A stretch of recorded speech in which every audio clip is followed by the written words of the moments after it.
Welcome back everybody to Pokemon Blue. Last episode we explored around Fuchsia City, went into the Safari Zone, retrieved the gold teeth for the Warden, got the HM for Surf, and got the HM from Strength. So now we're going to go challenge the gym leader and continue on from there.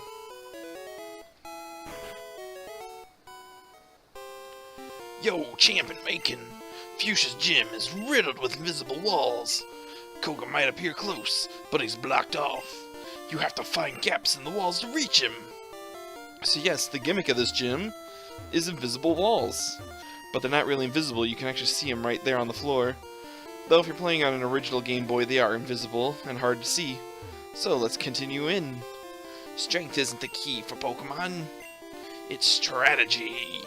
I'll show you how strategy can beat brute strength.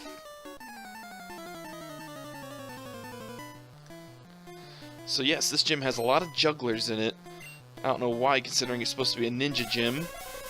It's also a poison gym, and they're using psychic types like Hypno. The only thing I can think of is because Hypno learns poison gas, so that'd be the most logic. Now, you might have seen right there, I have replaced Wigglytuff with Snorlax, because Wigglytuff's starting to lose power. She's not as strong as a lot of the things we're fighting, so Snorlax can come in and take over for her. Downfall is I completely forgot that in this generation, Pokemon sent to the box are not healed, so Snorlax is still paralyzed and really low on HP from our battle. Also, this Hypno's really strong compared to what it should be. Level 38's a little bit high, and it's packing Psychic. Drillbit should be able to do something here.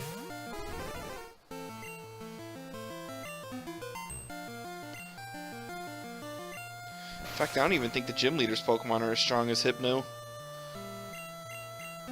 So that's kind of an unfair first battle. Get out of here, you creep.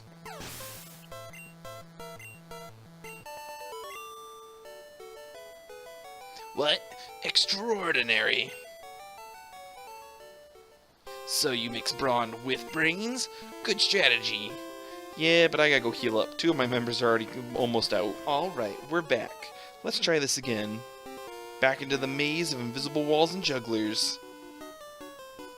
I wanted to become a ninja, so I joined this gym. But you're a juggler. What do jugglers have to do with ninjas? Somebody inform me, please. Also, jugglers don't really have any kind of Pokemon they specialize in. Though in later games, they do specialize in like ball Pokemon or Pokemon that are light enough to hold with one hand. But they do like to switch their Pokemon out a lot because they're juggling their team. Okay, you poisoned me. Let's use Surf. I love how random the animation for it is. I mean, I can understand just the waves of water, but then the Hydro Pumps too right afterwards. It's like, okay. But it is doing some pretty decent damage, so definitely glad we taught it to him.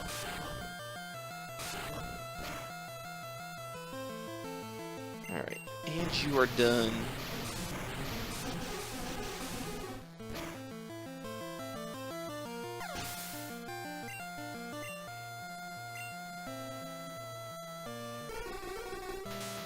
Downfall is he has a lot of Drowsies. I think he has one Kadabra too, which doesn't make sense. There's like a whole bunch of things like between Koga and Sabrina's gyms that make you think maybe they were swapped or something.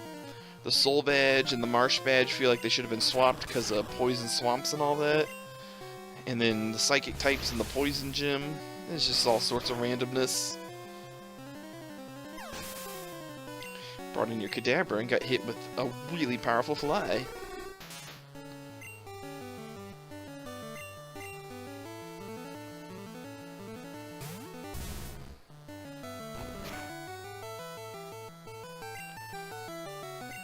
I don't know if I mentioned it when I went over Drowsy's bio, but Drowsy does have okay attack stat too, so it can utilize moves like Headbutt without doing pretty much no damage. Like Kadabra, if it tried to use Headbutt, would be like a light tickle.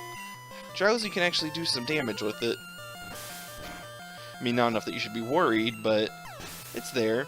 It's kind of one of those jack-of-all-trades psychic types.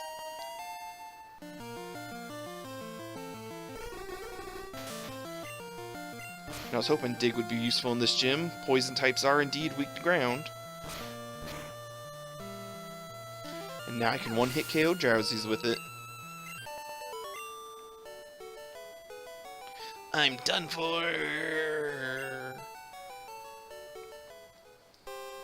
I will keep on training under Koga, my ninja master, my sensei. Now, I don't have any healing items outside that full restore. Oh, that's just great. I also study the way of ninja with Master Koga. Ninja have a long history of using animals. What are these animals of which you speak? Are they like Pokemon?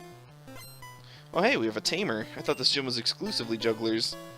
Tamers tend to use Pokemon that would be dangerous or considered exotic, like Rhyhorn and Arbok. They're nifty. They have a Hypno Wheel and a Whip for some strange reason. But at least he's following the theme of the gym with actual poison typings.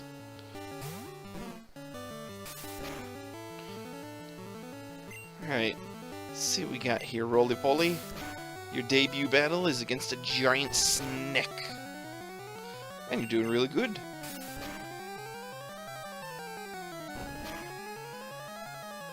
I should probably teach you strength so you have a really good move. Oh, there we go, that was Arbok's signature move, Glare. Its Japanese name is something along the lines of like Gorgon Stare or something, which is why it paralyzes you and only snake-like Pokemon can learn it. Alright, well we were doing good with the poison typings in this gym, but then we got hit by a Sand Slash. But at least it knows Poison Sting. Which I don't get, are Pangolians actually poisonous? I don't know. Ooh. Alright, let's rest off that. There's something really nifty you can do if you have the never mind. We won't go over that yet.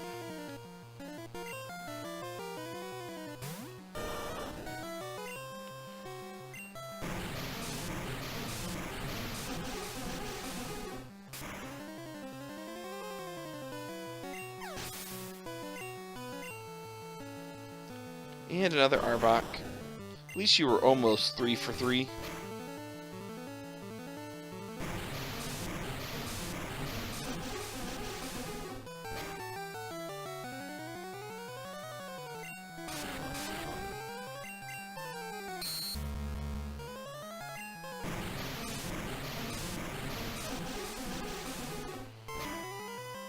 There we go. You are finished.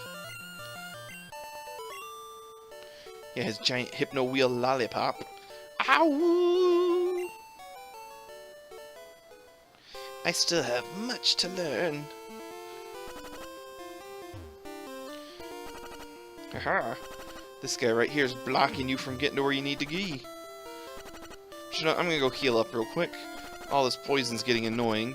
I'll meet you guys right back in. Alright, we're back again. That's the one thing this gym is kind of annoying on, since it hits your Pokemon with status. If you spend too long in the maze, you can end up having a lot of weak Pokemon for the gym leader. Thankfully, we're almost there. Master Koga comes from a long line of ninjas. What did you descend from? Oh, a mom and a dad of average birth. Don't know if that means anything in this ninja dojo.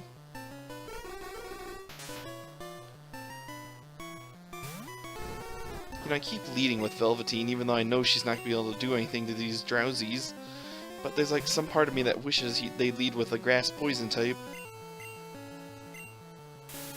Oh no, the poison gas. Whatever shall I do?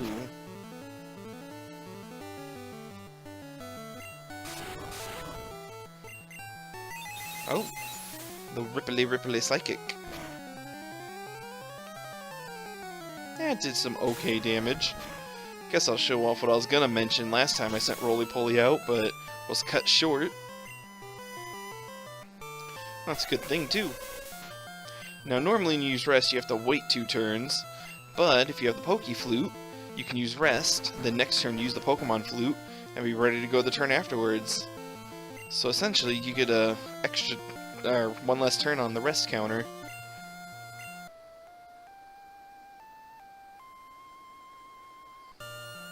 Yep, they don't mention it to you anywhere, but you can use the Pokemon Flute in battle. So it's very useful in that regard. Alright, Hypno, let's get you out of here. Or not, you're gonna flinch us. You're gonna take poison damage. You're gonna have to use rest again.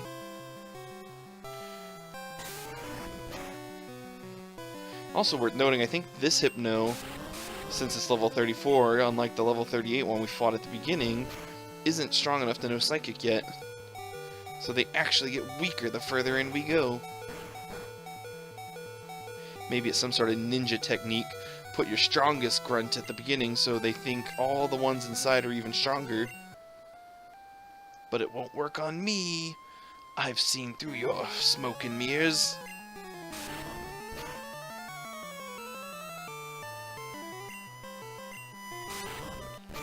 See if we can get through this without getting another poison gas. Oh, of course, I got confused and said. I do not believe rest will cure confusion in this gen. So don't even bother with it. Ha, and we got over it real quick.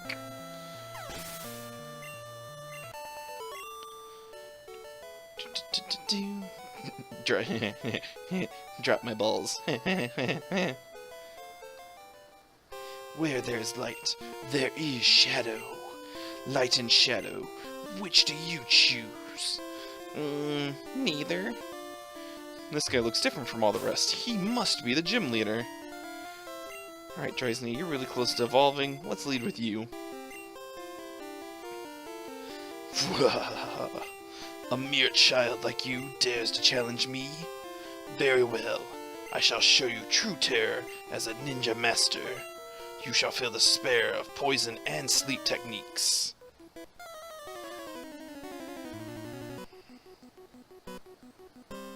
Gym Leader Koga comes flying in. Poison-type master and ninja sensei. Leads with a coughing, and his signature move is toxic. It's like normal poison, but it's got a nasty thing about it. If you're hit by it, it's not just regular poison, it's a special kind of toxin that deals more damage over time. So if anything, you want to get hit by regular poison first. Well, which we did. Yeah, essentially, poison doubles in the amount of damage it does to you every single turn. So you do need to be careful about that. Carry some antidotes or Pokemon that know rest, and you should be fine. If I remember right, his coughing also has self-destruct, so if he looks like he's about to lose, he will explode. So always be ready to switch out at the last minute if you need to.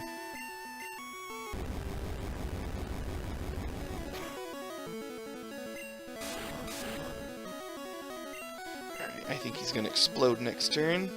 So we'll let Roly-Poly come in and take the hit.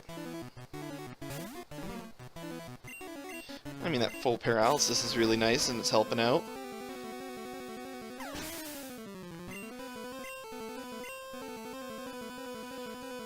And Muck. Yeah, he's gonna use Minimize. Boosts his evasion up, makes it really hard to hit him. In fact, if you still have that Swift TM you got a while back, it wouldn't be a bad idea to teach it beforehand.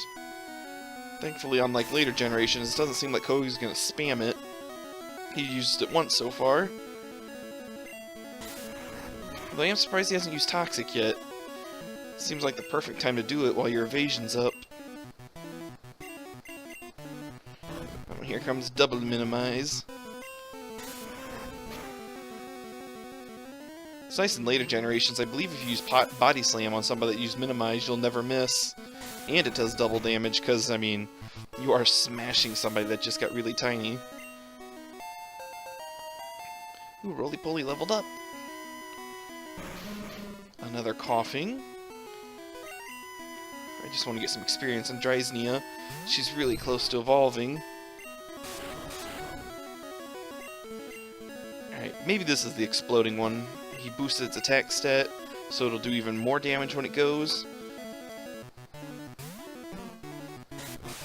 Or maybe just so Smog will do more damage. No worries though, we'll just get all over it.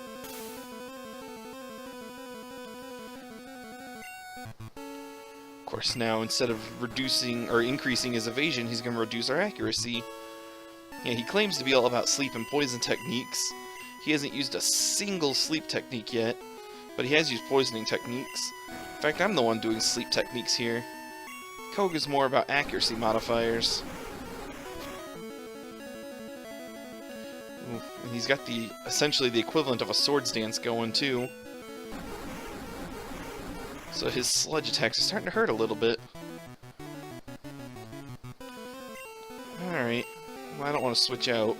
Anybody that comes in risks getting hit really hard.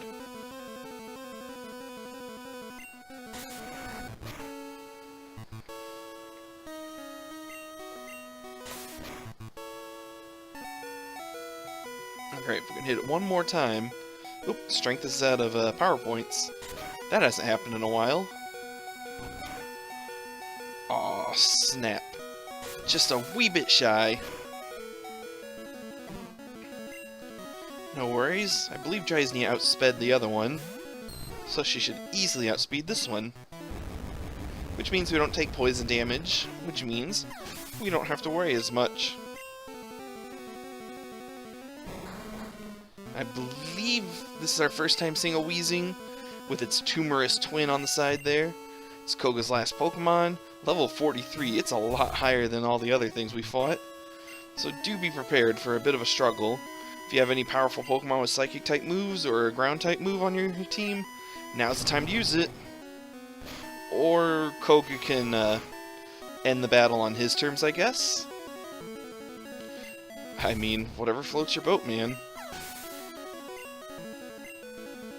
Ooh, and Dryznia got to level 30. That's gonna be very good. Ooh, we're trying to learn Slam. It's a decent powered normal move, but its accuracy is kind of shaky, so I'm not going to go for it. Doo-doo-doo. You have proven your worth. Here, take the soul badge. Yeah, boys.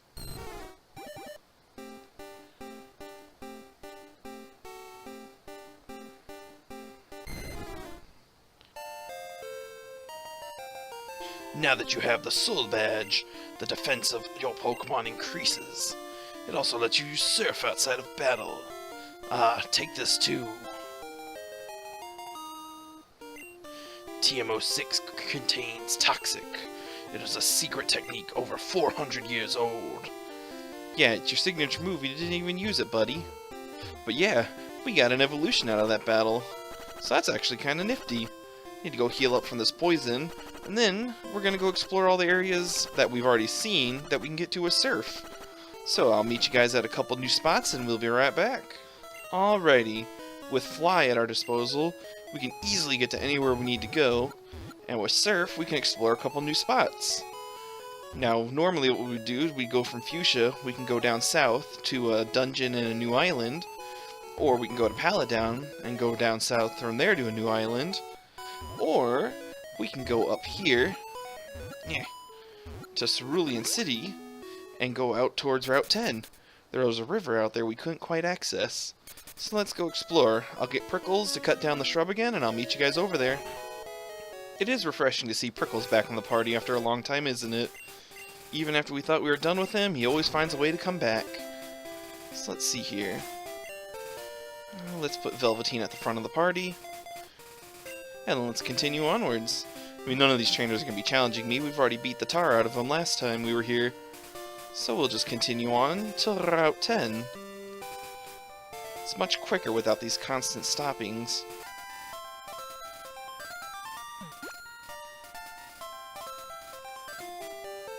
Here we are, the river.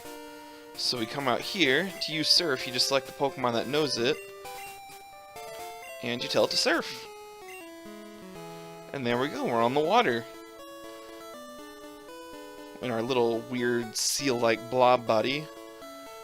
And then we come down here, there's some grassy terrain we can go on now. And a random trainer from out of nowhere. Wow, are you a Pokemaniac too? Want to see my collection? And I feel like if they had put this guy here as a rocker, considering the building we're actually near, it would have made more sense. Give a little variety. Instead of another Pokemaniac. Though he does have a Rhyhorn, so I guess if you didn't see any... Well, no, you would have saw Giovanni's to get this far. So scratch that about Dex data. He's just here for experience.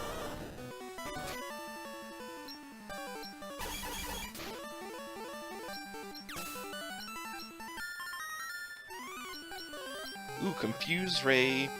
That'll actually help out a little bit. We can use Confuse Ray with Double Team to make it really hard to hit us. If they're confused and our accuracy's up, we can tank hits like no tomorrow.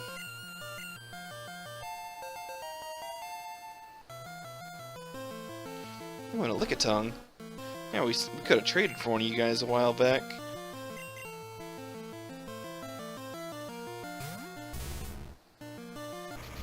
Oh yeah, they randomly get supersonic for some reason, and I don't know why either. It's like with the same thing with Goldeen. What does a tongue monster have to do with supersonic sound waves?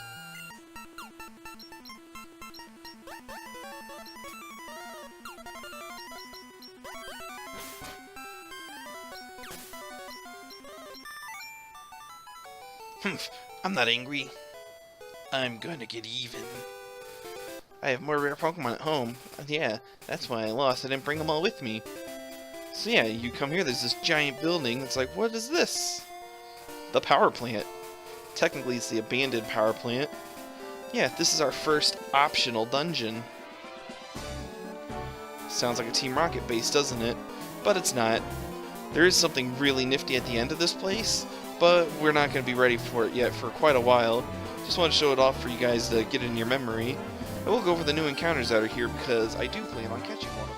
First up is Magnemite. It's a pure electric type in this generation with good special attack and good defense. Not much in the speed and attack categories, but for what it is, it's pretty nifty. It evolves into Magneton. We saw that before too. So it just gets 3 of it, but its weight goes up way more than 3 times. Like Magnemite, high defense, good special. Downfall is their move pool is kind of limited to normal and electric type moves. But, you know, in this generation, that's not too bad of a thing. Then if you're playing on the red version, you can catch an Electabuzz here. It's a very speedy electric type, ties in with Jinx, which we mentioned earlier in Cerulean City's episode. It learns Thunder Punch, just like Jinx gets Ice Punch. It's got another counterpart that we haven't quite seen yet, and it's a speedy little electric type. It's not necessarily the best in the game, but it's not the worst. Also worth noting is you can catch Wild Raichu here, so if you don't feel like shelling out, you know, $2,000 for a Thunderstone to evolve a Pikachu, you can always just wander around here and find one, and there it is. We've seen Magnemite a couple times in our travels now. A couple trainers had him. It's got some decent defense for an electric type. I want to add one to my team. Not quite sure who I'm going to replace for it. Probably eventually Drillbit once Dragonair gets leveled up high enough that she can learn Fly. There'll be no need to hold on to a second flying type. But for the time being, it'll just sit in the box waiting for me to come get it.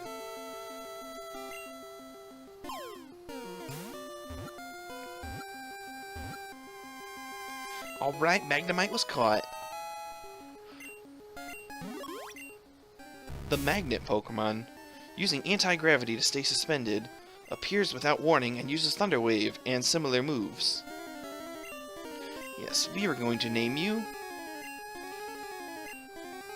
Digit. Also, your party sprite looks like a Voltorb. Alright, just remember where this place is. We'll come back here after we get some really powerful Pokemon on our side. Now on to the next location. Alright, if you remember when we were going down this route, there was an item ball floating on a lone dock. So we're going to claim that item too. And I believe that's all the little extra bonus areas we can get to surf with right now. So we'll go fetch it, and then we'll go from there.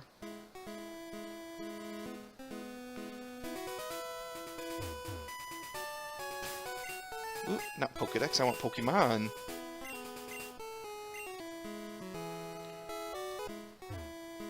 Yep, it's TM16 here. Now what is TM16, you're asking? It's a pretty nifty little move. We've seen it before. It's Payday. Yeah, a move that is Meowth's signature move in Generation 1 was a TM, and a lot of random Pokemon can learn it. Roly-Poly being one of them. Not going to use it though. It is a one-time TM, but you can use it to get infinite money. So keep that in mind. If you're ever low on funds, you can come here, get that TM, teach it to any strong Pokemon, use it on wild Pokemon to get infinite cash. Now we actually have done a lot this episode. Beat the gym leader, got the HM license so we could do it. So I think we're at a pretty good stopping point for the day. I'll catch you guys next episode, and as per normal, stay beautiful, my friends. Stay beautiful.